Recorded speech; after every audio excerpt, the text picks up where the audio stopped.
Hey, Kevin here. Just a little program note at the top. For the intro section and our discussion of the void, John's mic was getting a lot of interference, which I was mostly able to mitigate, and then we swapped out equipment for the rest of the show. So if you notice anything about the sound quality, it's not interference from the beyond the veil. Woo! It's just that. Anyway, on with the show.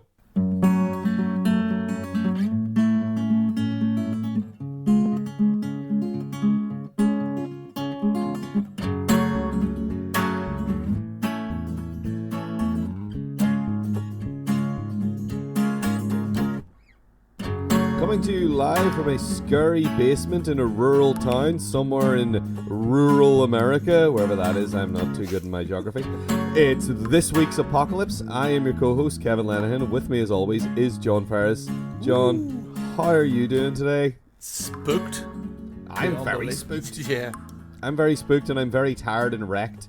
So, what has happened is... All this running away from always running away, things? carrying things. Well... a very nice-seeming guy asked us to help him move this big sort of stone slab with all these symbols carved in it, and we thought, okay, cool. So we helped him shift it down here, and he had a bunch of mates with him, and I was like, why couldn't they help? You know? And they just seem to be standing along the walls chanting, which which was weird, and it was some kind of weird language that I didn't understand. It seemed made up. It was like baby talk or something. I don't know. It was kind of almost musical. Yeah. Oh, did you hear that? I don't know. It seemed to me to be almost unknowable in its tunefulness. They were singing in notes that I'd never heard before, and then they all just sort of laughed and ran out the door.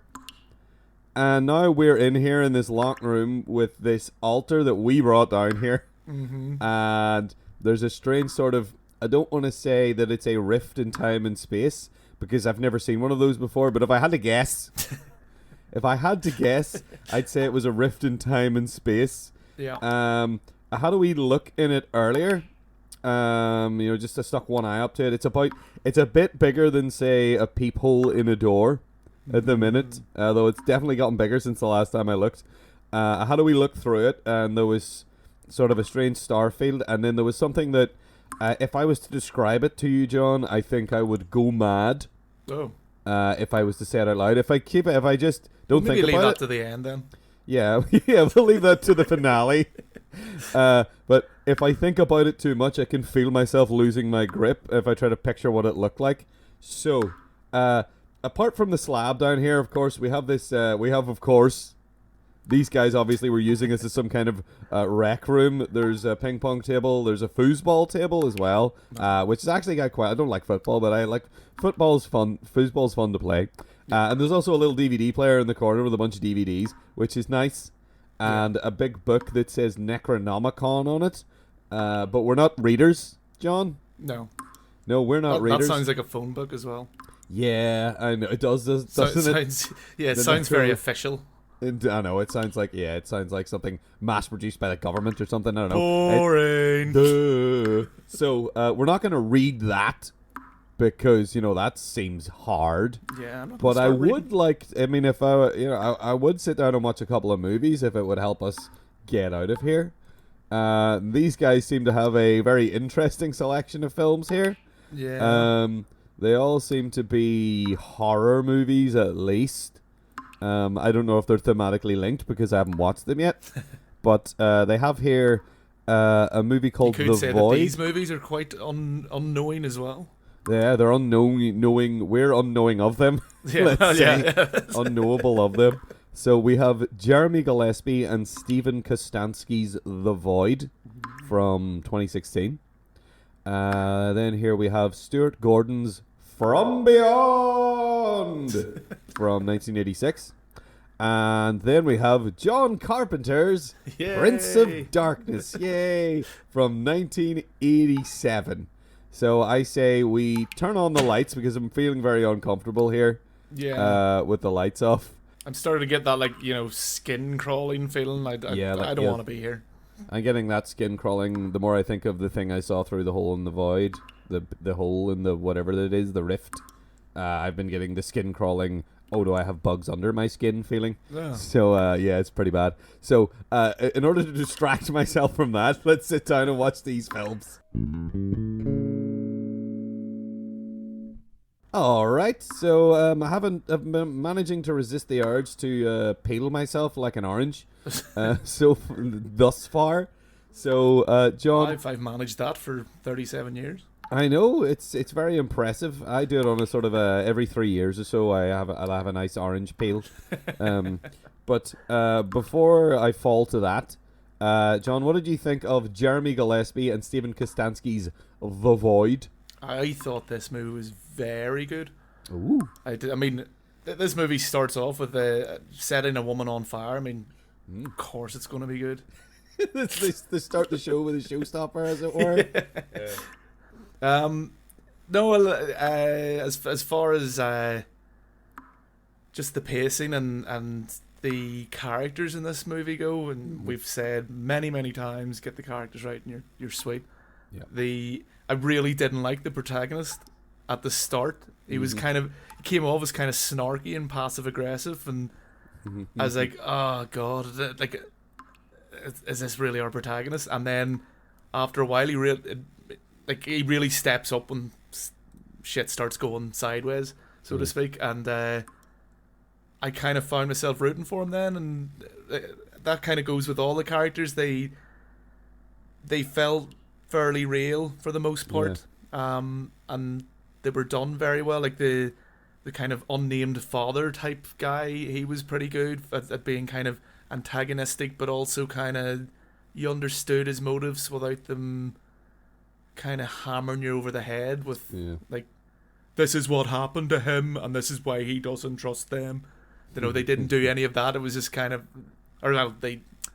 just a slight bit of a, obviously to kind of explain it a bit, but it's not shoehorned in. It's not kind of unnaturally done, but yeah, it's very done. And as far as the Eldridge type horror, cosmic horror elements, unknowable things from beyond the veil or whatever. Yeah, I mean, it's things. So very, very Lovecraft. It's extremely, so we should say it's not directly based on a Lovecraft story, but I'm gonna say that this might be one of the best, if not the best, Lovecraft inspired things I have ever seen. Yeah.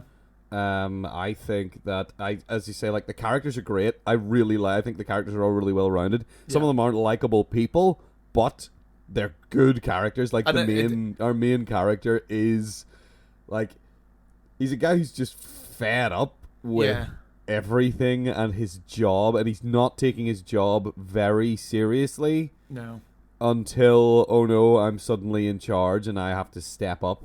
There's a really good moment where the older law enforcer, I kind of, he's a state trooper, who showed up. Yeah.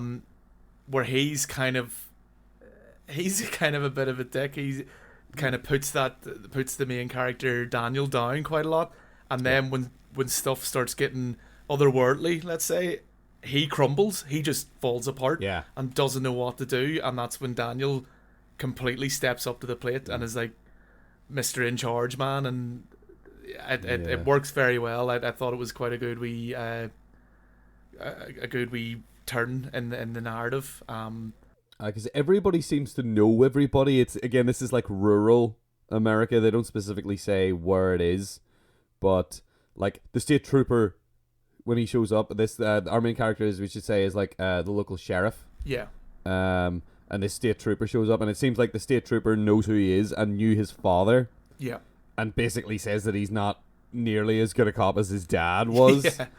It's like, it's that like old cliche of your father would be ashamed of you kind of thing. But not that extreme, but yeah. Because everybody knows him because he's the local sheriff, and everybody kind of knows everybody. It's one of those. Seems like it's one of those towns. Where everybody knows everybody, because like his ex-wife works at the hospital.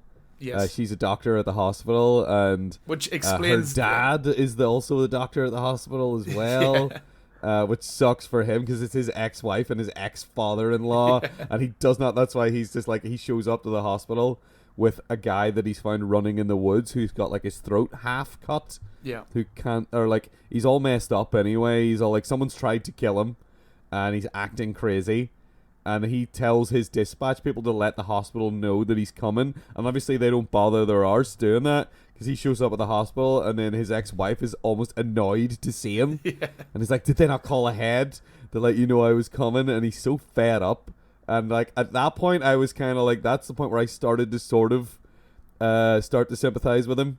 Whereas like you start to see him being like, oh, this guy does have actual real problems and isn't just an annoying misanthrope. Yeah. You know, it seems like there's a whole history there, and all that stuff's handled really well. All the characters of the hospital, you get a little clip, you get a little bit of everybody. Yeah. I mean, at the start. even his response to the kind of first person he shoots, and you kind of, it's almost played in a way that, again, playing up on this like rural setting, that this might be the first person he's ever shot. Yeah.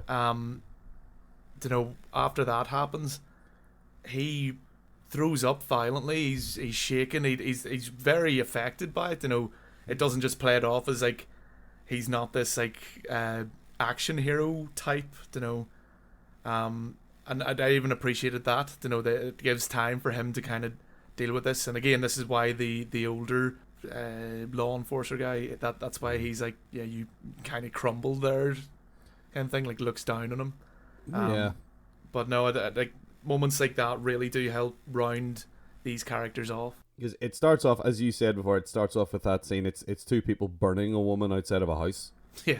And then that one guy who's run away from there, he is the guy that runs into the cop on the little road, and he takes him to the hospital. And like those guys show up, and you assume, like, even if you already know that it's like a Lovecraft thing and it's going to be about madness, you just assume, oh, they're going to be crazy. Yeah. But I like how they subtly fill in the backstory with them, where it's like, oh, they're actually not crazy. Yeah. And maybe it was the other people were the crazy people. This film, I think, it's almost a love letter to one of the other films that we're going to talk about today. It feels like, or films in that oeuvre, films made by the specific people. Oh yeah. In fact, that made one of the other films we're going to talk about later, because they have this real sort of dedication to the practical effect, and I think the practical effects in this movie are phenomenal. They're very good. I think they're phenomenal. I think they are so well made. They look excellent. Yeah. And very inventive, Yeah. I think at one point again, I'm always watching these behind the scenes things. I think they did mention in that or it might have been something else I read, that Guillermo del Toro was very influential on their on kind of how they approached making the monsters and things like that, and you can kind of see that because that makes sense. He's got this very unique kind of eye for making these things, and these are very different from what his stuff is, but again, very unique and very stomach turning in a lot of cases. Yeah, actually genuinely disturbing looking things. Yeah. I mean, there is one point where there's a monster. It reminded me a little bit of The Thing, of course. Oh yes. Of course. Again, that's a big influence in this movie. Yeah. You can see the influences. Yeah, the way everything is sort of covered in nasty dripping goop, and the tentacles and the weird shifting nature of the creatures is very, very, very The Thing. But in particular, like, there's a couple of specific monsters that are genuinely just, you just look at them and you're like, I feel bad inside now. Like, even like the first one that they show that happens, it's like there's a point where it's someone who has been shot and ostensibly killed, but they haven't died, and bad things are happening, and there's this sort of hint that the person that is becoming this monster doesn't understand what is happening to them. They're still talking, and you can hear them talking and crying while it's happening, and it's awful. And you don't really get a good look at it until you do get a really good look at it. It's one of those things that you think, oh, they're going to shoot this really like obscurely, and we're going to just see this thing in the background, and or just like bits of it, all, and most of it's going to be off camera, and then they show you the whole thing, and it's fucking horrible. Yeah. It's this massive sort of weird meat and tentacles with sort of what remains of a person sort of hanging off the front of it. Yeah. And it's genuinely disturbing, and there's a couple of other monsters in this that are genuinely disturbing as well, that sort of crop up later. And They actually got a contortionist to play one of them. One in particular, I think he played a number of them, and it is very, very disturbing. Again, that it's the behind the scenes thing's called Nightmare Logic. I think it's actually it would be on the DVD release, I'm sure, but it's so creepy even just watching him out of makeup contorting. You're like, oh, how does someone move like that? As someone who has, like, suffers a lot of back problems, it's just like, how does he do that? I can barely get out of a chair. yeah, it's I want to be more like the monster in this movie. Yeah. Yeah. So I think, this film I think it nails pretty much everything in that it has great characters. It's nicely shot as well. Yeah. I love the color palette in this film. This film looks great. The color palette changes as the film goes along. There's a point where the whole film is red. Yeah. And it's really frightening, and it's so intense, that whole section of the film. Yeah. It's really well shot. The characters are great. The special effects are all the physical effects are so good. Yeah, they're so good. A funny thing about because they really tried to use as much practical effects as they could, and they do it very well.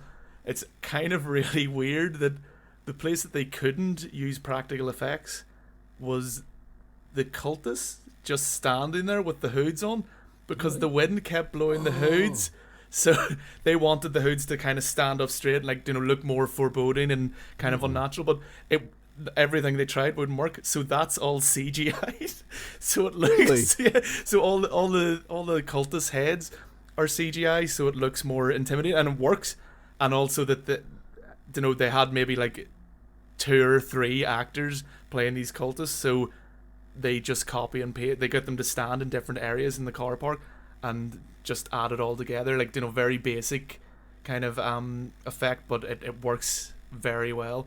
But I thought it was kind of funny that wild the most CG you kind of see is for these people just wearing hoods and being intimidating, and then you've got like some of these practical creatures that they create are ridiculous, like how complex they are. And like, I remember seeing something about like them doing practical effects for the Buffy spin-off Angel, and them having difficulties with like this big kind of monster that kind of had like crab legs or something like that. But there's something kind of similar in this towards the end, and it is very impressive and very memorable, and it is really disturbing. Yeah, because there's a few moments where you think they show some stuff from a certain angle, and you see them from like maybe like a foot or whatever, and you're like, is this going to be really goofy? Yeah. And then they show it to you, and you're like, that's fucking horrifying. That is a horrifying thing that someone made. Shame on them. Shame on them for building this abomination. It is definitely, it's what I was saying before, but it's the most sort of the best sort of Lovecraft influenced film. Yeah. I think I've seen. Like, they nail the creature design in that aspect so well. Yeah. Where it's like, this does look sort of like something that would be described in one of those stories. Yeah. Or it almost feels like, I don't know if you ever played, there's a sort of pen and paper RPG, Call of Cthulhu. Yes. This almost feels like a campaign someone designed for that. Yeah, it reminded me of there's like a board game offshoot, the Mansions of Madness, and it kind of reminded me of that, Yeah. Playing that, and it usually ramps up, because it ramps up in the same kind of way usually, where you start off with the cultists, so they're kind of easy enough to deal with, you can attack them and they're just people, and then it kind of ramps up and things become more eldritch, let's say. Indeed, and yes. kind of more horrific, and then by the end you're fighting Shoggoths or whatever you call them. Yeah, there's like a doomsday clock running of like, you need to get this done before the bad thing happens that is going to be catastrophic. And this film has that. And of course, it's got the whole thing basically takes place in this one hospital building as well. And even I like how they explain that, where this particular building, there was a fire in it, so that they're moving the hospital, so that's why this hospital's essentially closing down.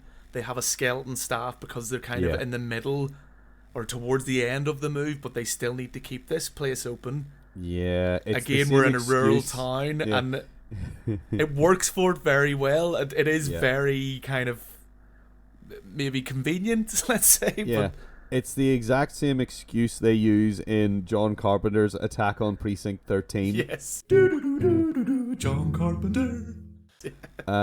Which is the same plot. This is the same sort of setting in a way. It's not a hospital, it's a police station, but it's a police precinct that is closing down and only has one person manning it on its last night open, and then everything goes horribly wrong, and the place is surrounded by now it's surrounded by attackers. Now this place is also surrounded by attackers in a way, but they're not necessarily doing a lot of attacking. No. They're not trying to get into the building, they're just trying to make sure nobody gets out of the building. Yeah, they just stand there being sinister. Yeah, and then they do stab a few people, but only because those people are trying to get away. And those people survive. A lot of those people survive their stabbings for a while, anyway. So yeah, this film it was so surprising to me. I first saw this film, I think when it came out. I was doing one of my it got to the end of like 2016, and I was like, I wonder what films I missed this year, and I was searching around for like best horror films that came out in 2016 because I want to go back and catch up and find them all. And this one showed up on a whole bunch of different people's lists, and when you get those lists, they're usually, I think I've said this before, people who work on horror websites in particular tend to have very poor taste. Yeah. They tend to like things that are just fundamentally bad and not like derivative. Like horror movies, for the most part, have a tendency to become very derivative and very samey, and really ridiculously for the genre, very uninspired and unimaginative, unfortunately. Yeah. And when you're trying to build a list, say you want like the top 10 best horror movies that came out this year, there might not have been 10 good horror films that came out that year. You know, because you're talking about you're narrowing your field to a specific genre, and you get to a certain point where like, I need to pad this list out to 10.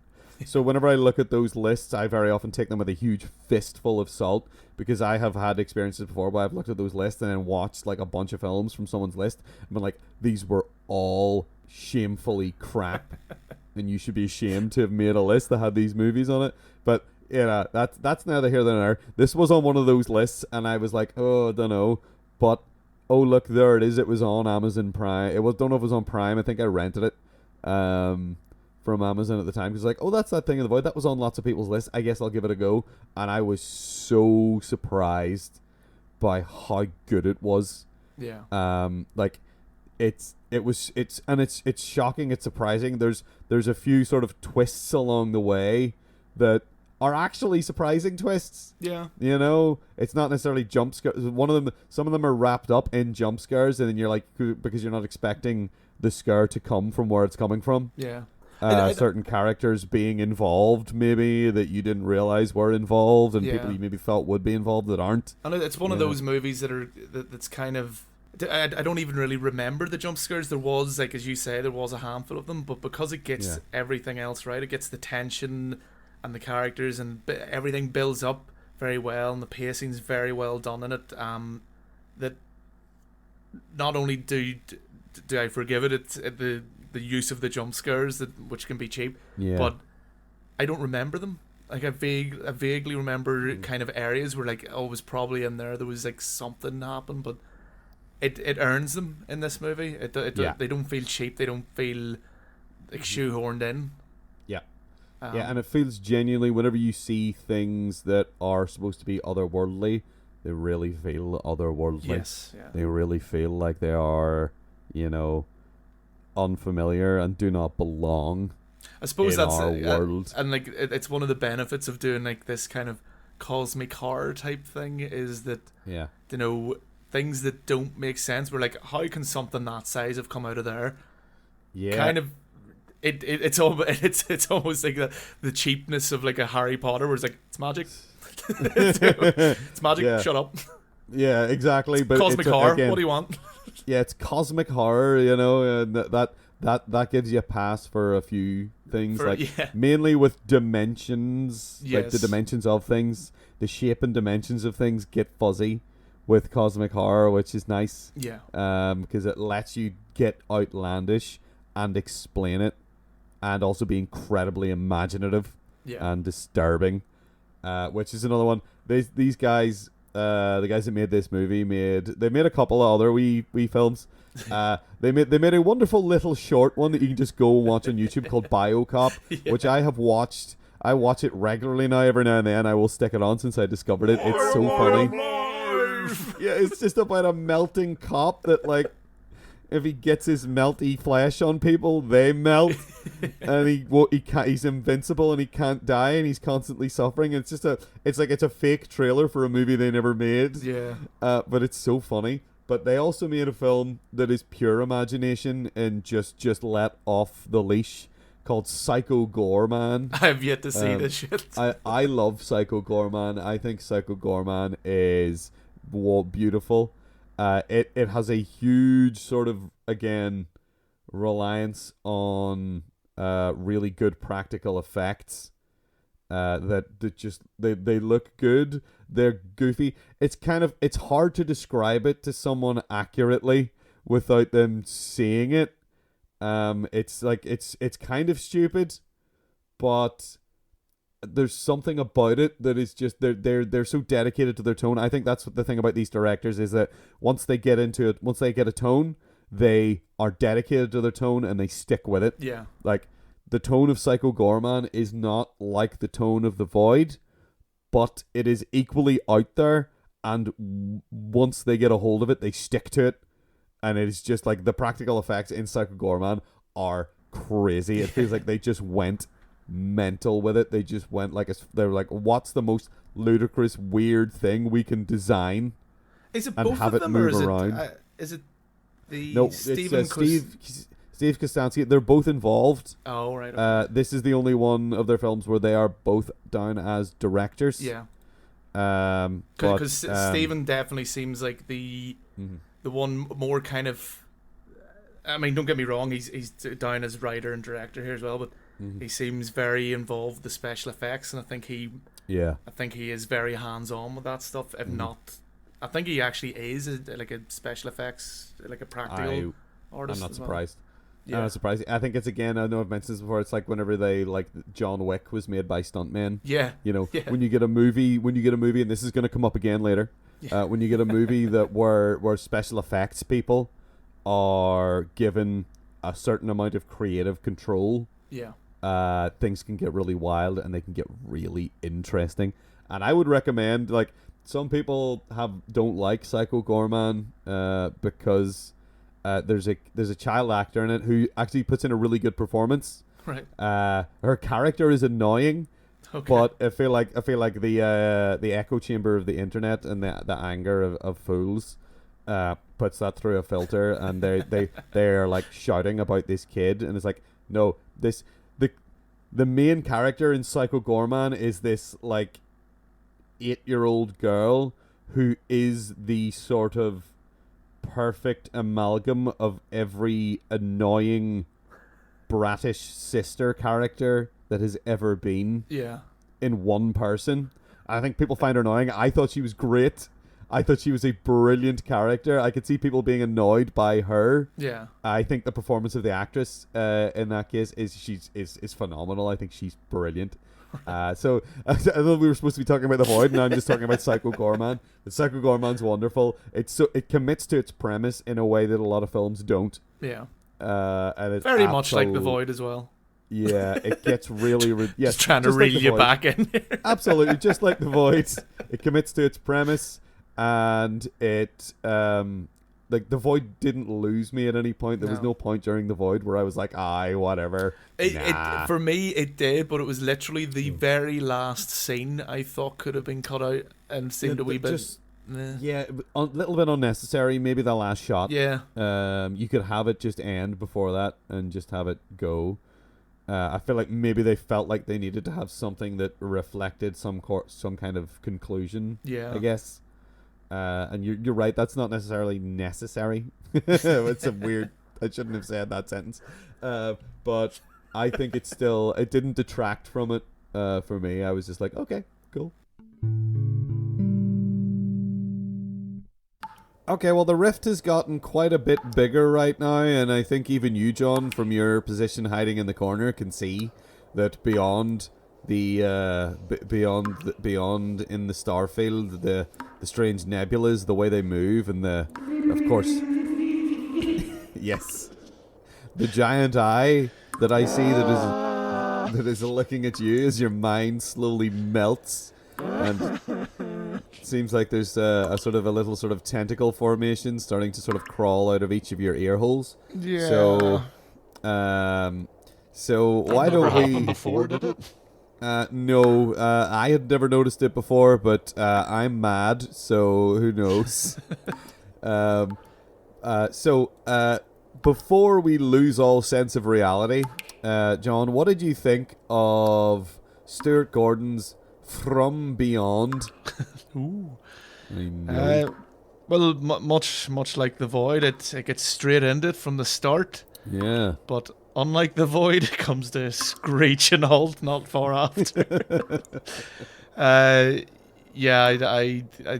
think this movie suffers from our old friend pacing problems. It's all over the place. And it is stoppy-starty. It's tough, and I think it's partially due to the fact that it's based on a short story by H.P. Lovecraft. So I don't think there's not much to grab onto. They do add a lot to it that isn't in the story, but it just, I don't know. The camera lingers on people. And there's no like tension to it. Like these lingering shots don't add anything, or at least they didn't for me. The acting's pretty bad as well. The acting's pretty damn poor. I like the hammy performances, but they are hammy as hell. I think especially Jeffrey Combs is, for me, he's the high point of the film because he just so overacts. Yeah. He's one of my favorite overactors. Yeah. And he's been in a fair few Lovecraft things with actually the same sort of production team. Yeah, Stuart Gordon, the director, has a tendency to hire him, and he's done quite a number of Lovecraft things. Indeed, as well. Reanimator specifically, which is a film that I adore. Reanimator. It has a lot of similar, I guess, what you might call problems that this film has, with a lot of overacting and ludicrous plotting. And from what it's been a while since I've seen it though, but I remember Reanimator kind of moving a bit better. I don't remember it being as kind of slow, but like this movie is like walking through treacle. It is, the pacing in it is terrible. Yeah, but whenever things happen, I think in this movie, when things are happening, it's pretty cool. Yeah.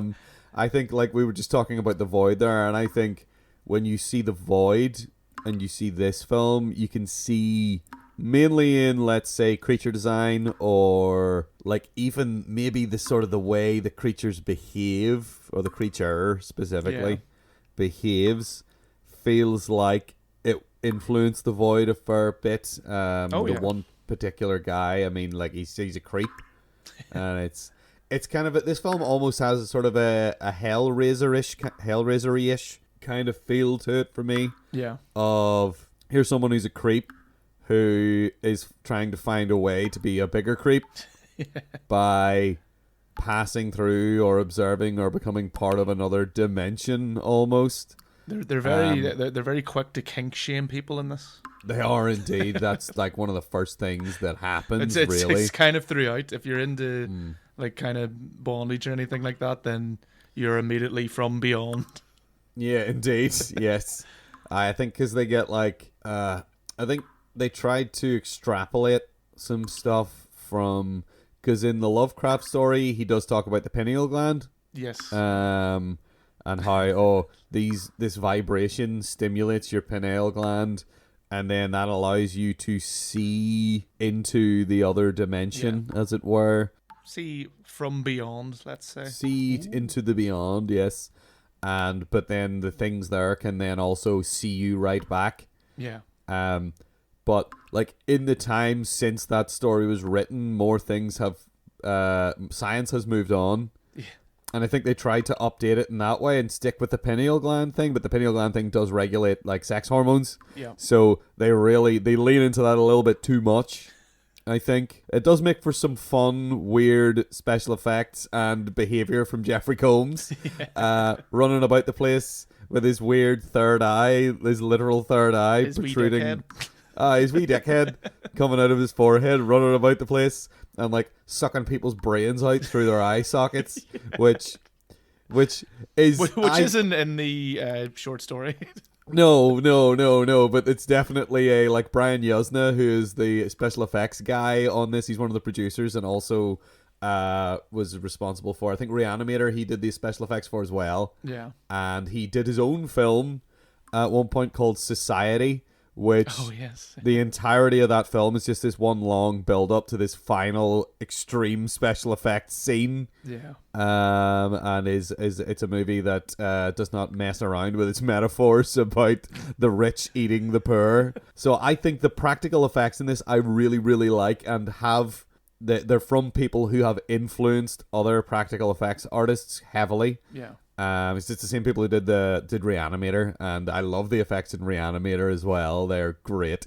They're all, again, it's sort of like that sort of, the thing of it's all nasty. Yeah, it's all nasty and tentacled and dripping and constantly undulating and maybe changing form as it goes along. It's got that, and that this film is sort of centered around the progress of, I'd say, if we want to call it the creature. Yeah. Dr. Pretorius, I guess, is the name of the guy, which is a wonderfully perfect name. Yeah. And the way Jeffrey Combs says it, I love it when he says Pretorius. He says that like that, and it's great. Like, I love Jeffrey Combs. I think he's great. I love how he overacts. Yeah. He is my favorite thing in Frighteners when he shows up. Yes, and he's like the FBI guy who's like, he's basically like a piss take of Fox Mulder from the X-Files in that. Yeah. Except what if Fox Mulder was a real guy who really went through all these things and went crazy. He's really like kind of Marmite or something like that. There'll be people who will hate him for the very same reasons that you love him. Yeah. Again, the overacting and all that. But it's kind of a Bruce Campbell thing almost of like, you're going in sort of knowing what you're going to get if he's in a film, and whether you're on board for that or not, you probably already know before you start watching it whether or not you're on board for it. Now with Bruce Campbell, I am 100% on board with it usually.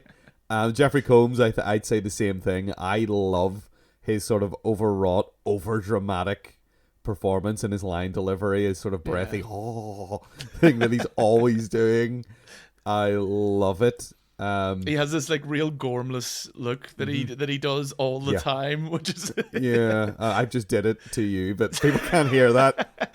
Yeah, do it again. Do it again for the audience. Yeah, that's perfect. Yep, everyone gets that. Then. Brilliant. Well, you can tell that it was brilliant. So I really love that about him. This film does, as you say, it does have serious pacing problems. Yeah. There are points in this movie where you'll be sitting around going, are we just watching these people sit and eat breakfast? And like they've got this nightmare machine in the attic that they keep talking about messing with or not messing with or leaving or staying, and you're like, just go talk to the monster again. And even with that, the people's motivations are a wee bit flimsy or all over the place. They kind of flip-flop a lot of the times, especially the psychiatrist lady or psychologist, maybe. I don't know Yeah, what one she is, actually. she becomes weirdly obsessed with, oh, I have to touch the machine. And it's like, I hate this machine. And it's like, we have to turn the machine back on. It's like, make up your friggin' mind. Like, Yeah. yeah. So that is kind of annoying. Now, I'm gonna say that I do like this film. Yeah.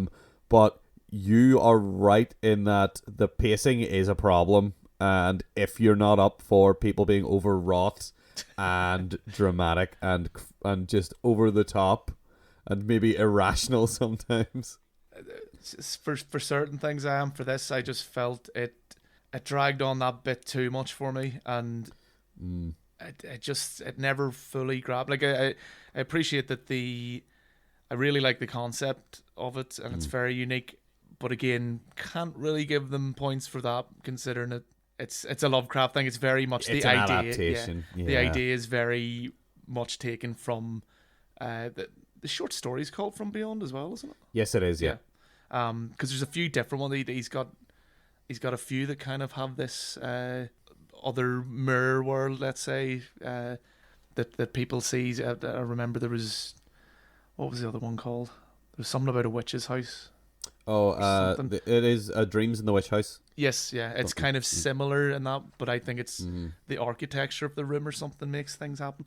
It's been a while since I've read Lovecraft. So, yeah, I went through a period of reading a hell of a lot of it when I was like 19 or 20, I think. And I read I think I read everything. I'm not sure, but I think I read everything. It's hard to say, yeah. Like you get all these collections. A friend of mine bought me a book. It was it's called The Necronomicon, yes, yeah. and it's supposedly everything. And I've read that cover to cover now. I used to buy I had 3 different versions of like collected little books. Yeah. And then he bought me that, and then I read through that, and then I just assumed, right, that's probably all of it. Yeah. So I think I've read every Lovecraft story that there is.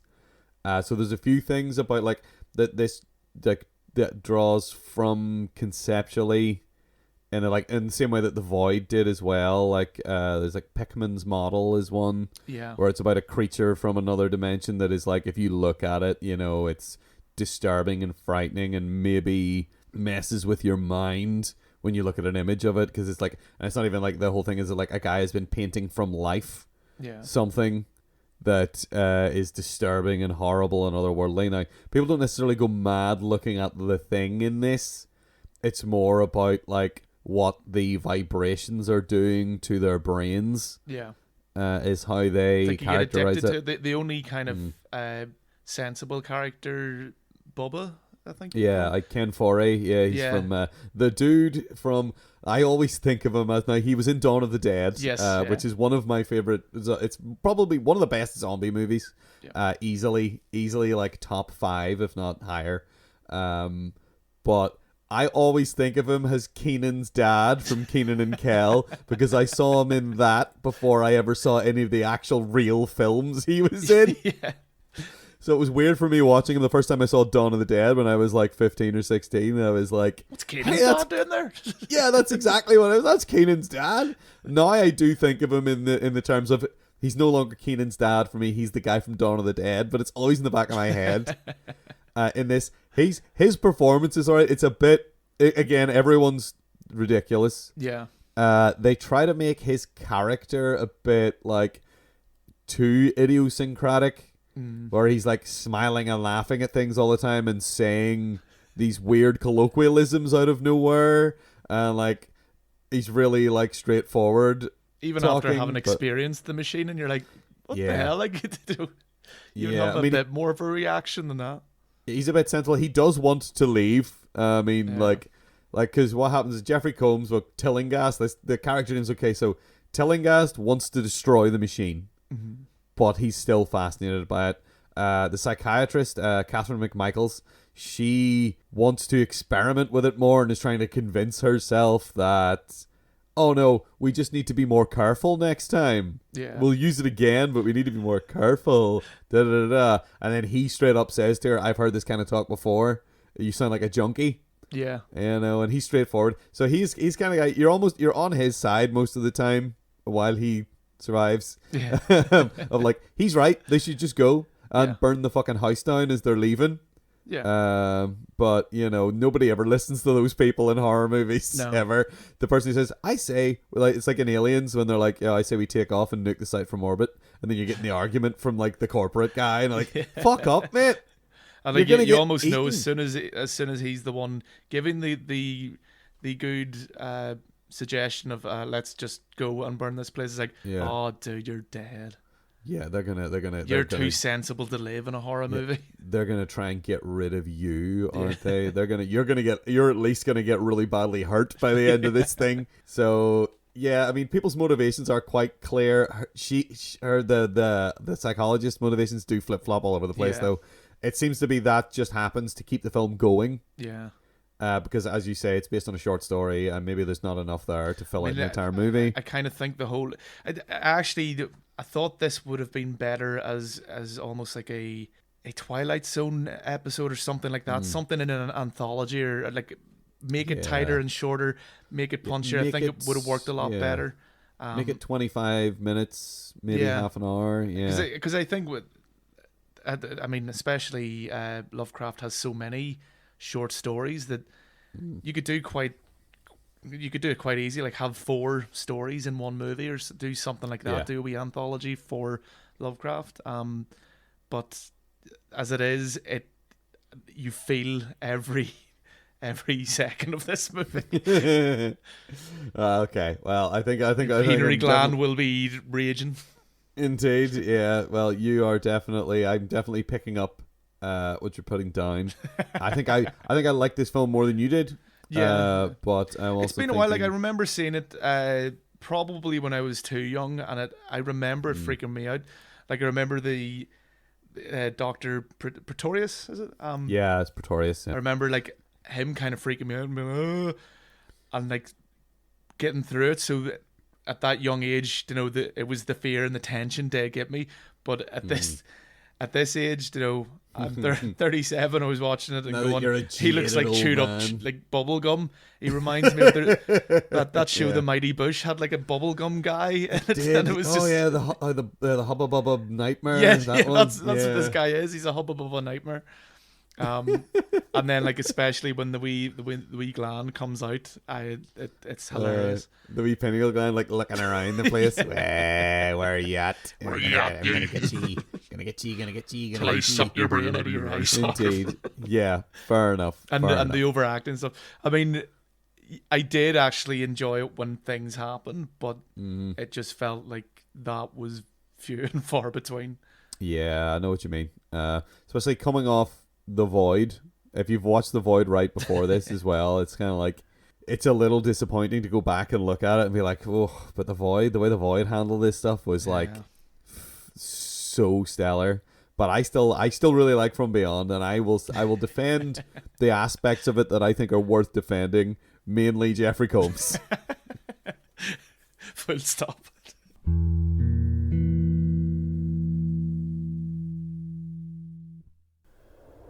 Right, well, my tentacles are starting to itch here, and I'm getting sort of a little peckish, and, you're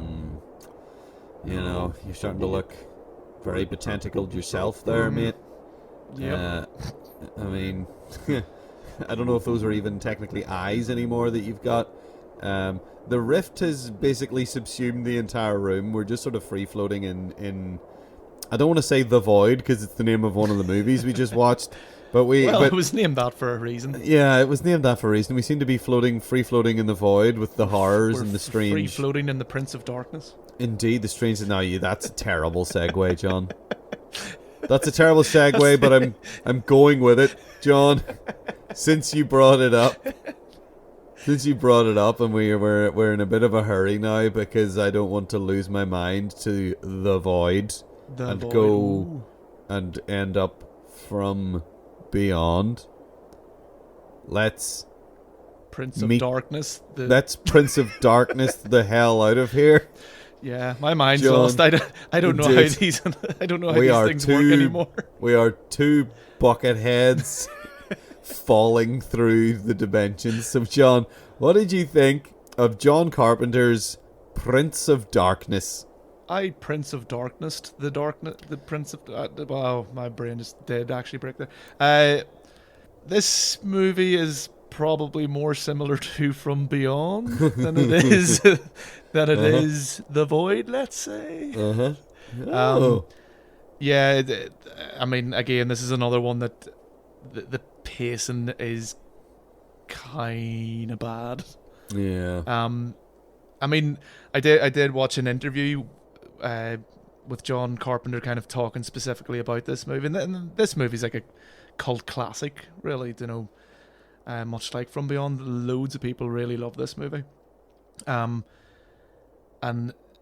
he does like a lot of what I kind of don't like about this movie is almost intentional, where he was trying to it's intentional in a way, but I don't think it achieved what he intended, in fairness. Where he's kind of trying to go for this more kind of German expressionist, like languid type feeling with the editing of it, instead of, because there's a whole like spiel that he has, saying that, you know, horror movies are becoming very derivative at this time, you know, 1987, and they're just copying each other and they're all doing the same things, and he really wanted to try to do something unique, which is admirable, and in many ways he does in a sense, but he's trying to avoid the I can't remember if it's Russian or Soviet montage you call it, where like things are edited very kind of quickly, and it's meant to be very fast paced and like hectic. So he was going for the kind of opposite of that, and he wanted this kind of foreboding feeling throughout, which I don't think happens, unfortunately. Yeah, Did it work for you? I do like this movie. In general, Yeah. It drags its feet. Yeah. A lot, especially in the beginning, and every now and then in between. Much like, again, as you said, kind of like From Beyond, where it's sort of stoppy starty. I think there's a certain point where it gets going, and then that's it, and then you're just going from there. There's some weird sort of cutaways of like, we're just looking at this thing because it's scary. Like there's there's a bit where they think a guy has left, but he hasn't really left. He's been murdered by insects and a homeless woman in the car park. And then they have a bit where they're looking out the window at him, and he's there. And that bit just seemed like they had an effects thing that they wanted to use. So they thought, we'll have him stand outside the window and say scary things and then fall to pieces into a cloud of insects. Yeah, I mean, it looks pretty cool, and it looks cool, and you can see why they probably really wanted to do it. But as far as like the plot, it feels really odd, because like it feels like it sort of doesn't achieve anything, really. Yeah. You know, it just sort of happens, and then they go back to being scared of other things inside the building again.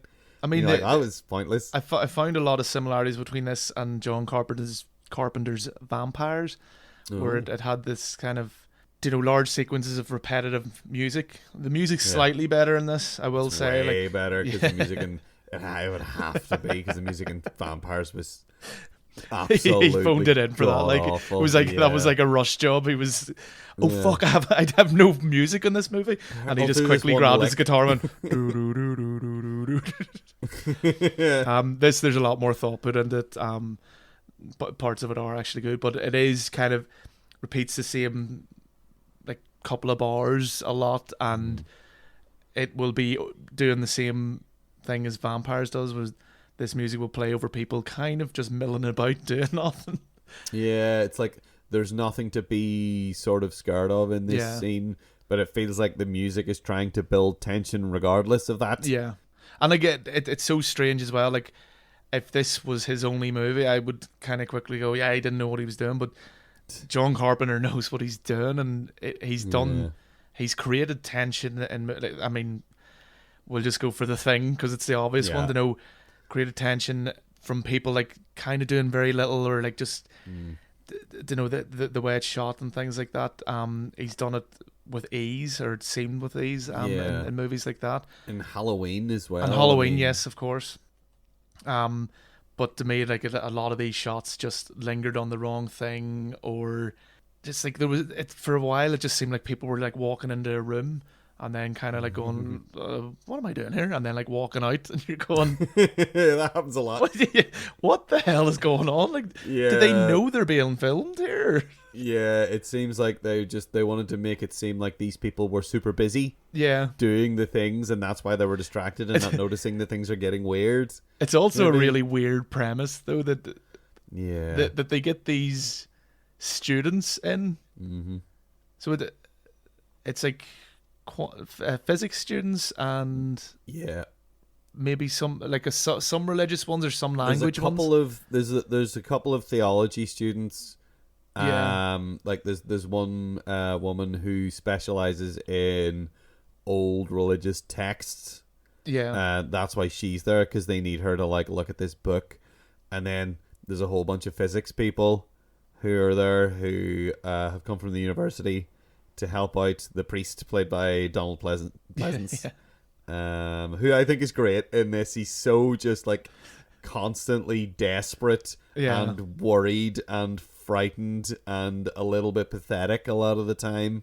It's like almost his he's losing his faith because he's kind of realized that because it's a different take on the devil essentially, or Satan, because it's kind of going for a more cosmic horror type explanation, obviously, which is why it fits in with what we've picked here. And this all came from John Carpenter. He was reading quantum mechanics apparently, and he wanted to make something that kind of blended that with religion. And it's a good, like, I like that it's trying new things. It's trying a different take on this thing. But yeah, that leaves. And Donald Pleasance's character is just called the priest. He doesn't have an actual name, but that's him being. He's faced with this. Like, this is unbeatable. It's just been kind of biding its time or something. Or it's for some reason it's just recently become active. Yeah, there's like some vague explanation I think they try to give, and like how it's all this mirror world and things like that. Yeah, they're going on about matter and antimatter. Yes. Or they say anti-particle is what Victor Wong says. He's the physicist. Yes. Sorry, it's Birak, I think is his character's name. Yeah, something like that. He's sort of he's been in a few John Carpenter movies. He was in Big Trouble in Little China as well. I love that movie. Which is great. Yeah, I love that film. And also Dennis Dunn, who plays Walter, who's just such a twat. He is. He's in Big Trouble in Little China as well. And he's written to be an annoying twat. Like, he tries to tell terrible jokes and he's like coming on to people and he just says stupidest lines. Yeah. He's just so annoying. But I think like the scariest, like I think when this movie is scary, it is kind of, there's something unnerving I find about certain things in this film. Yeah. I think I like the effects in this movie because they're very sort of just in the same way as like the other films we've talked about. It's very like, it's nasty, goopy, like tissue dissolving and being goopy and like there's one particular character who gets full on like possessed of the evil entity. It goes into her in the sort of a film scene that it's kind of comical the way it goes in. It's like shooting water into your eyes and her mouth. It's like it pisses in their mouths. Yeah, that's sort of how everybody gets infected. Yeah, but there's one of the characters basically gets fully possessed by this thing and she starts to change. Yeah. And I like the end of this movie. Like the kind of from that point on, it starts picking up speed. Yeah, the final act of this movie, the third act of this movie, I think is pretty good. Yeah. The first act is a bit just sort of, we're going to sit around and debate stuff. Yeah. And then they take a long time in the middle act, like getting everybody infected or whatever, and putting everybody into the tight spaces where they shall remain for a good long while. And just when you're talking about Dennis Dunn, there's a moment where he like sees one of the possessed people in the hall, goes into a room, and he's there for quite like a good length of time. Yeah. And like someone goes, "Oh, where's Susan or Helen or whatever her name is?" And he goes, "Oh, she's out in the hall." And they make a big deal of like, "She's not there now." It's like, It's like, did you really think she was still going to be standing there like 2 minutes later, just in the hallway doing nothing? There's a load of moments like this. It's like, what the fuck are these people? Not to mention well, it kind of feels like this guy's meant to be the main protagonist, but he's maybe not, because he doesn't really do much. But the tall mustachioed man. Oh, Brian, he's such a vacuum. He's a personality vacuum. He's a Burke. He's nothing. He's just like... He has the wonderful line of confirmed sexist and proud of it, and it doesn't seem to... like, everyone's so fine with it. He says I have all of his lines with a complete lack of emotion, and like he's just a walking mustache. Like he's just a mustache that walks around the place. And that actually sounds a lot better than what he is. But yeah, I suppose. Yeah, he's not a great character. For me, this film is like Donald Pleasance is my favorite thing in this film. Him and actually the girl who becomes possessed by the thing. She's great. Once she gets evil, she's kind of terrifying. I also I liked there's the kind of big burly black character who I forget his name. The guy he ends up he gets sort of stabbed in he stabs himself in the throat. He's frightening. He gives a brilliant performance where like he looks like he's constantly trying to battle this. He's the only one that really seems to be like trying to fight this entity off, or this kind of suggestion that he's got now. And like when he first gets infected, he comes in and he's singing Swing Low Sweet Chariot maybe, and he's singing Amazing Grace. Oh, Amazing Grace. Amazing Grace. Yeah. And he just looks like he's being tortured from within, and he tries to kill himself. It doesn't work. And later you see him like looking in this mirror, just absolutely terrified, absolutely broken. I thought he was really cool. I thought he gave a terrific performance for like showing just that this thing isn't just taking over, that you're still in there, and that there's something more insidious going on. Like, because everyone else is just like, I'm kind of an evil zombie now, or whatever they are. I'm going to stand here with my shoulders set, and then I'm going to walk towards somebody and look emotionless. And then spray weird fluid in their face, and then they will do that too. I kind of wish more of them were given the direction, or like were seen to be more like him, where there is like this battle going on within that you can tell, that you can see that something extra is going on there that they're not explaining. Yeah, although I do like Alice Cooper is in this movie, which is fun. He doesn't have any lines, and I don't know if he's even in the credits. But he impales someone Alice with a bike. He does. That's like really just like casually as well. Yeah. So he's great. He doesn't really say anything, but he's a great intimidating presence that's just always sort of wandering around outside of the building. Yeah. He's just always sort of there, and I don't think he's credited as anything. His character's named Street Schizo. Street Schizo. But he's good. He's just sort of had this sort of hangdog, sort of vacant expression on his face the whole time. Yeah. When he's wandering around, and he's a bit scary. He's very pale, of course, because he's Alice Cooper. He's almost painted up like Alice Cooper. So yeah, he's good. The main guy's crap. He's just crap. But as I say, like, there's that many people. He doesn't really do much. In fact, the kind of female lead is more kind of active and more important than he is. He seems really only there. I mean, there's spoilers for this. I kind of think are fine, because most, like, if you even look up the trailer on YouTube, it spoils the ending.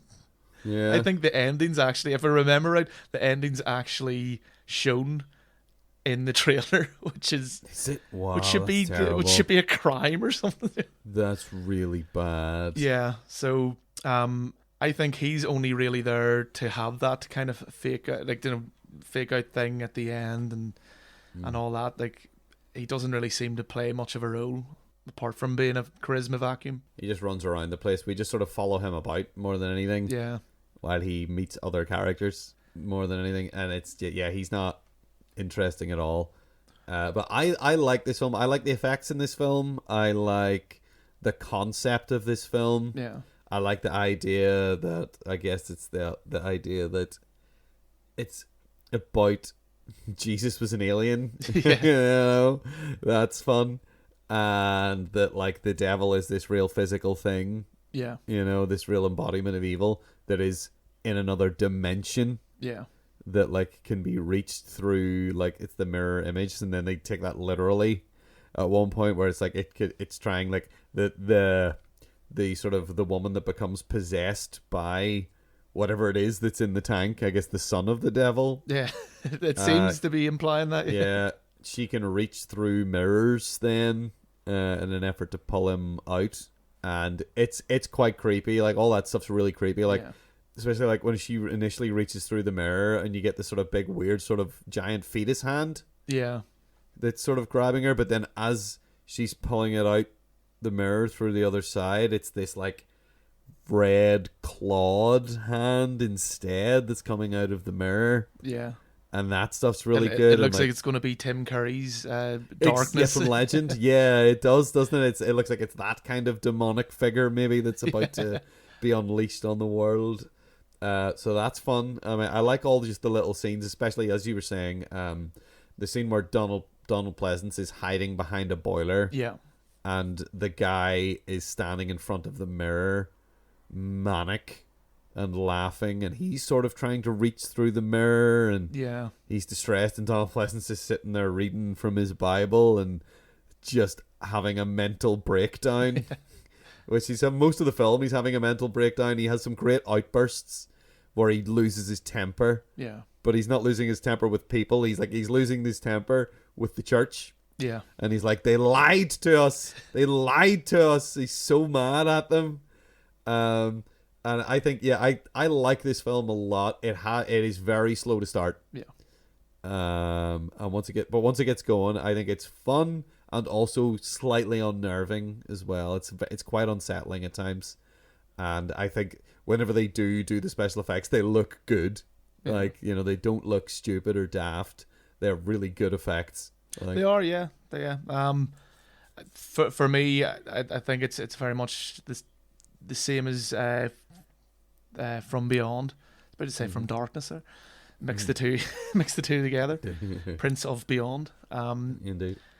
That the kind of low energy of it, just the low energy. It depends. Like, it's going to be different for everyone, but to me, it didn't have the tension that's needed to kind of facilitate the low energy of the first, say, 2/3 of the movie. You know, and then when the kind of last act does get there, I did enjoy that bit, and that was kind of fine. But it just didn't really hit the mark for me. And again, this is another one that I watched at a young age, and I don't know if I actually seen the full thing, because I only really remembered the parts of her, of the lady being fully possessed and being kind of all messed up, the scary parts, let's say. Yeah. And you know, trying to pull Satan through the mirror.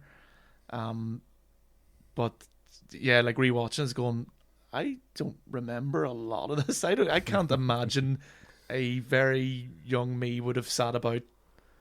It maybe didn't hold your attention. Yeah. I would say maybe that's the problem. That's why you don't remember it. Perhaps. I think I saw this when I was in my late teens, I think, when I went on my full, like, John Carpenter binge. Yeah. I'm gonna watch all the John Carpenter movies now because I realized I like The Thing a lot. Yeah. And I like Halloween, so let's do this.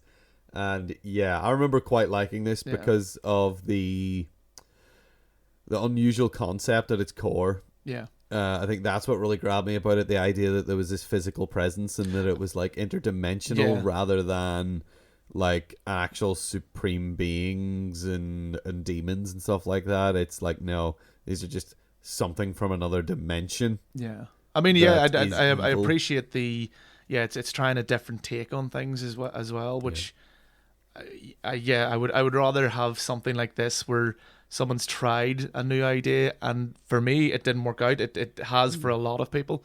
You know, this is a cult classic now, but I would rather people did that than just kind of go with the flow and go, yeah, this sells. Let's have another Annabelle movie. Yeah, yay. Oh, here, how many of the Conjuring have we done? I do another one. God, they really need to stop that. And actually, in that interview I watched with John Carpenter about this movie, he does say, and this is a literal quote. He says, "Rarely does a horror film try out new ideas," and he's right. And that was that was back in the 80s. He was saying this, and it's just gotten worse. So I would rather, I commend it for at least trying to do something. And this was him doing like kind of an indie thing, really. This is a lot smaller of a budget than he normally had and things like that. So he was really trying to do something unique. And because I think people were hesitant to fund him after The Thing, because The Thing was so expensive because they needed all these practical effects. Yeah. And in the cinema, it tanked. Like it was a commercial failure. Which is crazy. Which is wild to me now. But I mean, it's one of those films that when it came to like home video, just skyrocketed in popularity like almost overnight. Yeah. In the same way that something like Evil Dead did. Evil Dead and Evil Dead 2 did the same thing. Yeah. Whereas they came to home video and all of a sudden everybody was like, oh, what's this? And they bought it. And people would like tell their friends about it. And then everybody ended up buying it. And then The Thing became this huge phenomenon. Like it was one of the first proper cult classics. Yeah. Because it came along at the right time for, home video ownership to be a reasonable thing someone could expect. Yeah. Like, oh, someone's got a VCR, because they get like, the thing was like, what, 1982 or something like that. So by the time you get to like 1984, 85, maybe, people started to have VCRs at home. Yeah. And then it's like suddenly it gets really, really, really popular and spirals. But at this point, like, this movie came out in 1987. Yeah, so you'd expect like people are still like, oh, I don't know, if I give John Carpenter a whole bunch of money, am I gonna have lots of people come to see his film in the cinema? Yeah. Still, can we put from the director of Halloween, and maybe will that get people in? I don't know. So yeah, you could totally see that being the case. So yeah, I could see, and I think they do a good job with a small budget. I think I like that. I guess they must have found location shots or something, or that like under the crypt and where the thing is kept. Yeah, but apparently there is a really good set. Apparently, I think it was all shot in the same kind of church area. They kind of struck lucky, and it's in downtown LA that they found this place. To which John Carpenter said, downtown LA is brilliant for having for finding sets if you're doing movies about despair and stuff like that. I forget what he actually said, but it's something along the lines of, yeah, it's great. And then he just adds this wee bit for if you're doing movies about the apocalypse, essentially. And I think that all might have been part of it, but there was bits of the roof falling on them at random intervals. Because that set's amazing. That kind of set that they have where you have the let's say Prince of Darkness, I suppose. The sarcophagus, I'd say. It's called a sarcophagus. That sounds grand, doesn't it? Okay, we'll call it that then. Yes. But yeah, the sets are good on it, and again for me it was just the lack of energy, and I suppose that as well, like there weren't many characters that like outside kind of the professor, and I did enjoy the priest. I didn't really care about any of the other characters too much. But they're quite dull. Yeah, they're quite dull. They're quite dull until, except when they become evil. They're good and they're interesting, but when they're human beings, they're quite boring. Yeah. Well, John, Aya, Relaya, Fatan, Shub, Shoggoth. I think that's what I am. I'm not sure. I've got all these extra bits now that I didn't have when we started. And I think I'm starting to see sound and stuff like that. How are you doing? Well, Jimi Hendrix could see sound as well. So Could he? It's not too bad, apparently. When There's he that grew his- condition where you can see, like, Oh, you see yes. it as like a color. Yeah.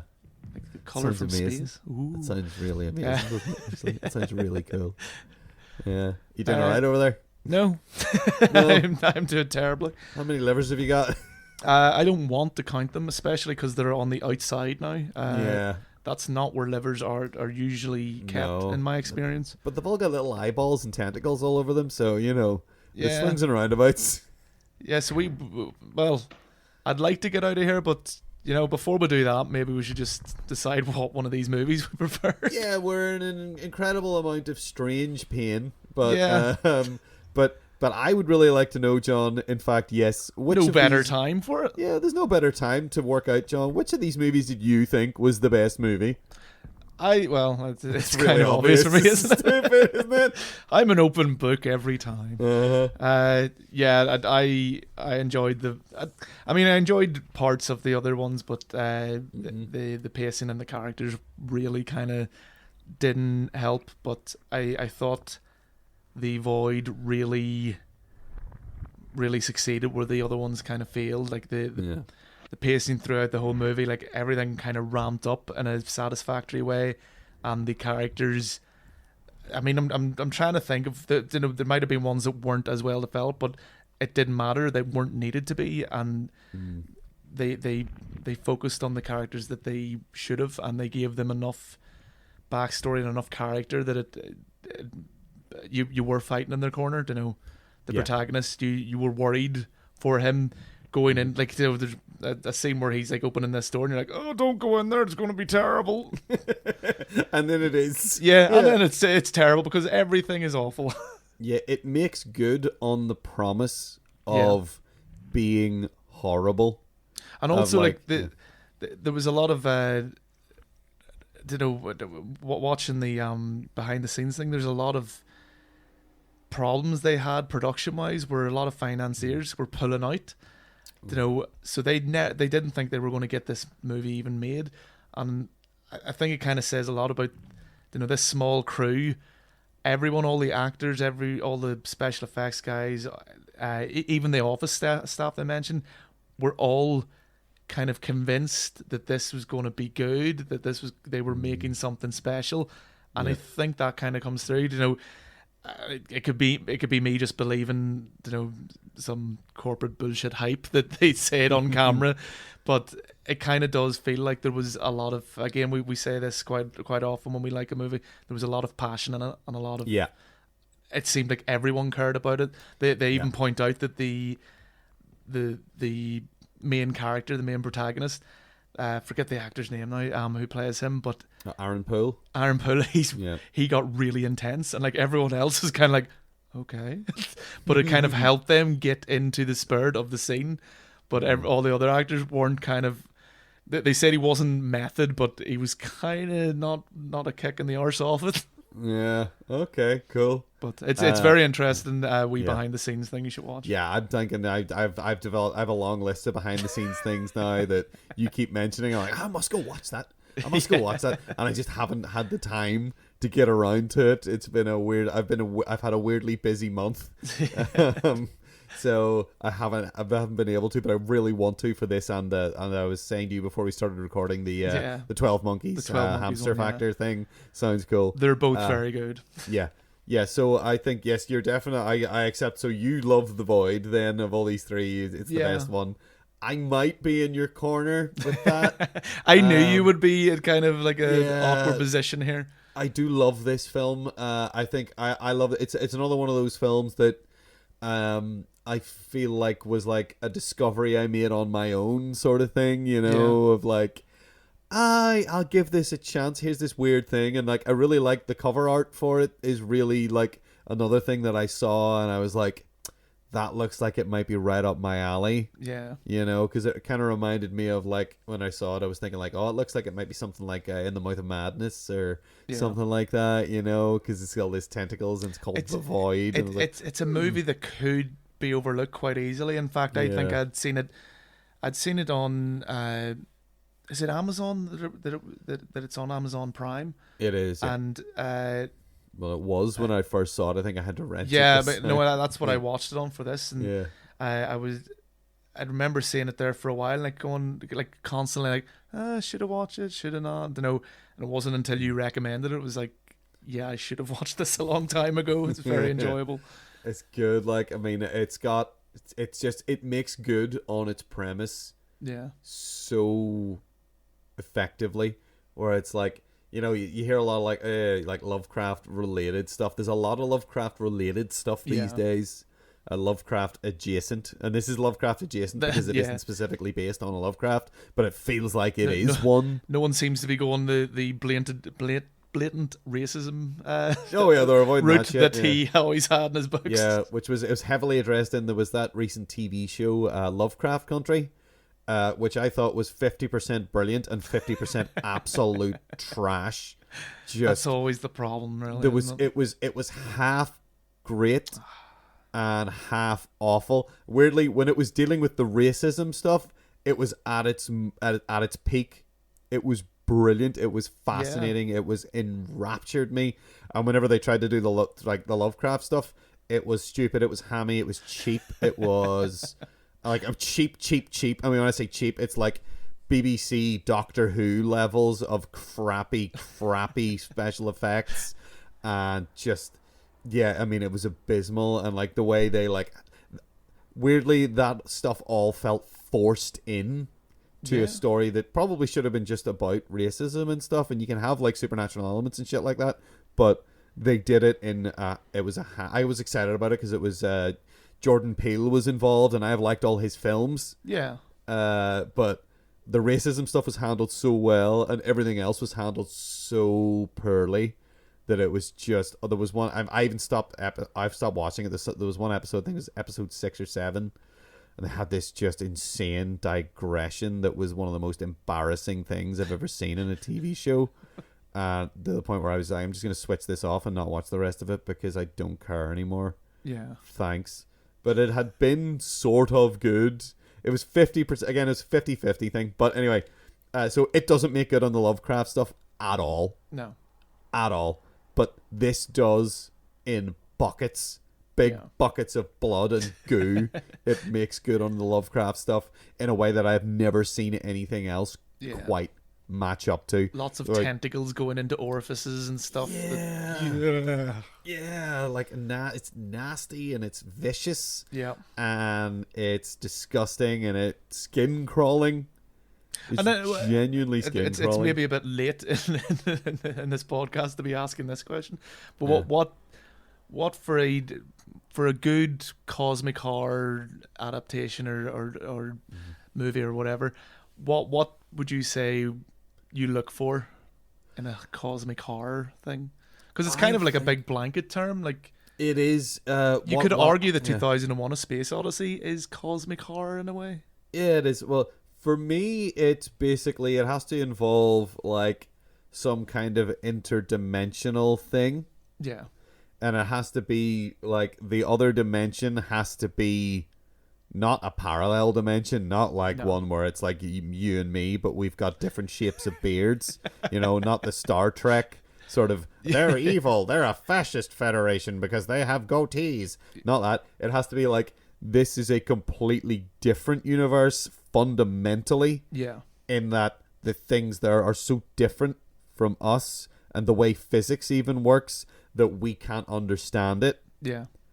And the animals, the life there must follow suit.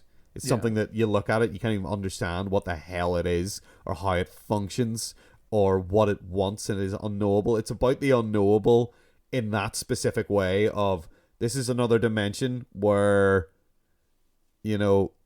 things are so different on a fundamental level that we can't wrap our heads around it. And Lovecraft was very obsessed with that kind of thing, inducing madness. I think that was very much embedded in, whenever he was a young man, his father had neurological syphilis. Yeah. And I don't know if he was told that as a child, that that's what was wrong, but his father spent most of Lovecraft's life, his father was in a mental institution and was crazy, and something made him mad. And I think through like that lens of a child, like, something made my father crazy. Yeah. And something that he sat and meditated on, thought a lot about, and tried to explain like what could cause a person who was ostensibly perfectly sane and sensible to just go mad out of apparently nowhere. Yeah. And that, so a lot of his stuff is predicated around that. And I think that has become sort of entwined in the cosmic horror idea. Yeah. Like, that's maybe, I don't know if that makes it a fundamental, I don't think it's a necessary part of it. I think it helps though, because I do yeah, think like does. in general, like there's for cosmic horror, it's this general idea that humanity is kind of insignificant almost. Like we are just this tiny part of this all-encompassing cosmos, and as you said, there's things that our brains cannot comprehend. There's these different dimensions, different life forms and things like that, but and I mean, if your brain can't comprehend it, then it follows suit that you go mad if you see it. Or like they try to put that in From Beyond. They try to make that a physical thing where it's like, oh, it's messing up your brain, it's like stimulating your pineal gland, and then you're like you're becoming strange and different.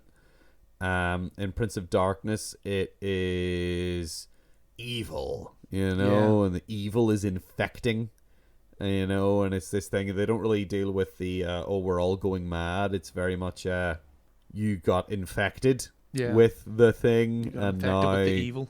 Yeah, infected with the evil from the other dimension, and its motivations are sort of strange and unknowable. Because you're like, why is it evil? They don't really bother to explain that, and that's fine. Yeah, that's okay. You just know that it is, and they sort of fob it off as like, all these things in the Bible that were like interpreted this way to manipulate people, when really they knew the whole time that it was this interdimensional nightmare being, not the devil as it is, pictured. You just have to ask, like, what was their end goal?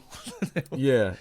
Like, I don't know, but to come through and then do something, which is almost that's unknowable in itself. You don't know what it wants, but you know it's going to be bad. Yeah, which I like. So I like Prince of Darkness, and I like From Beyond as well. I like all three of these movies for different reasons. Yeah. I think The Void is probably the most successful and is probably the best film. Yes. Yeah. I think I agree with you on that.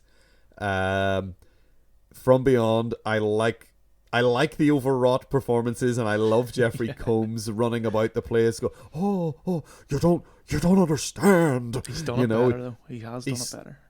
He's done it better in Reanimator. I love him in Reanimator. He's brilliant. And in The Frighteners, he's so good in The Frighteners.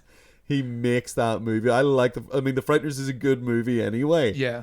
But him, he's every time I've watched it, the point where he shows up, I always get a little I'm excited when Jeffrey Combs shows up at the police station to do the interview, and he's like standing outside of the room peering around the door frame, and he won't come in to the room. He's such a weird creep, and he is brilliant in that.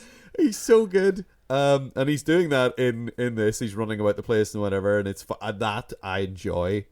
But yeah, the script's not great in From Beyond, and the pacing is a problem. It is very just like things were getting wild a minute ago, and now we're all sitting around. As I said, we're sitting having breakfast and trying to discuss things sensibly when we should be panicking. And Prince of Darkness is a bit too much of a slow build. Yeah. Where it does drag on, and like the last third of it, I really like. I mean, it gets grotesque. I think. In the same breath, The Void definitely borrows heavily from these two movies as well. Absolutely. But as you said, like I think it does it more successfully. It does a better job of it. And I mean, you can see the influence from The Void, especially with Prince of Darkness, where you've got this small group of people trapped in a building while a cult is surrounding it. That's the same in both of the movies. It's just the tension building in The Void is definitely a lot better done. It is indeed, yes. And as I said, like these guys made that Psycho Gorman movie is also very good, and I'll have to give that a watch. Actually, it commits to its tone in a way that it almost feels foolhardy at times. So you're like, are they really going to keep going with this? And they do, and I loved it. I think Psycho Gorman is a movie that if you look at the critics' sort of consensus on it versus the audience consensus, there is a huge gulf there. Critics really liked Psycho Goreman, and the sort of general opinion of the public, I guess, isn't there. I think maybe that's a problem with the way they advertised it. Yeah. They made it seem like more of a goofball comedy than it is. But it is sort of a goofball comedy at times. But the whole thing works. It's really strange. It's such a strange movie, and I hope these guys keep making films. Yeah. Because they really know what they're doing, and their commitment to the practical physical effect is admirable. Yes. It's admirable. Especially in this day and age where it is too easy for people just to CGI things in and get an effects studio and say, here, can you make us a monster that looks like this, and have it wreck a building. Oh yeah, okay. Whereas in The Void, it's like, we built this thing and it's horrible, and like it's kind of thing you look at it, you're like, I would be uncomfortable being on set with that thing, standing near it. Check out that behind the scenes thing. There's like there's one moment where this big pile of the costumes, like all like sitting in a corner, and it's just like, oh, that looks really creepy. Yeah, so they are disturbing to look at, and which actually follows through in their other work. In Psycho Goreman, there's a couple of things like that. Okay. That you look at it and you're like, but like it's in a scene where you're finding yourself laughing because it's funny. Yeah. But there's also these disturbing things, like having a conversation, and it's really strange. So it's brilliant. So, yes, The Void then is our winner for our hearts. Yes. I think has won our If I Have Heart anymore. Maybe I have multiple ones. I think it's turned into a different organ. An abundance of hearts, yeah. Yeah, but that being the case, in fact, how are we going to solve this? Because I don't want to be a tentacled beast from beyond the stars. No, it doesn't seem fun. No, which of these films do you think helps us best deal with that? No, I don't know. Well, I mean, two of them kind of have the same solution of like you pull the main antagonist. I mean, we should state at this point, heavy spoilers, because this is all the this is all the very end of these movies. Indeed. But The Void and Prince of Darkness, you basically just pull the antagonist through a mirror or portal of such, and basically force them back into the rift/void from which they came. Yeah, and seal it behind them. And I suppose actually even in what do you call the other movie? From Beyond. From Beyond, yeah. I suppose even in that, he does the same thing in a way, but that's to try and let her explode. You know what? I like her idea. Just explode everything. Let's just blow everything up. Yeah. Is that what and jump out a window? And jump out a window. I don't know if I can jump in my current form, but I'll give it a go, John. I don't think I could jump in my previous form. I don't think I think that's true as well. I had bones made out of Weetabix. Well, great. Now a word from our sponsor, Weetabix. Oh no! A bowl of bones. All right, cool. So probably From Beyond then is our what's the best education then. So let's blow this pop stand and go home. Yeah. And hopefully not terrify our relatives and other... Yeah, this does not work. Our immediate circle. They're going to be fucking horrified when we show up. But sure, that's going to be their problem. Wear They're a hat the and ones... a trench coat. Exactly. I've seen other movies. That's how people hide deformities. That seems to work just fine. Cool. Well, that's all we have time for this week. If time even still applies to us. Yeah. So we are on Twitter. We are at 7 Day Apocalypse. That is at numeral 7 Day Apocalypse. You can contact us via email on filmcast@thisweeksapocalypse.com. That's filmcast@thisweeksapocalypse.com. Little shout out to our podcast artist, One Wee Day at a Time, or Audat on Instagram. Thank you very much. So,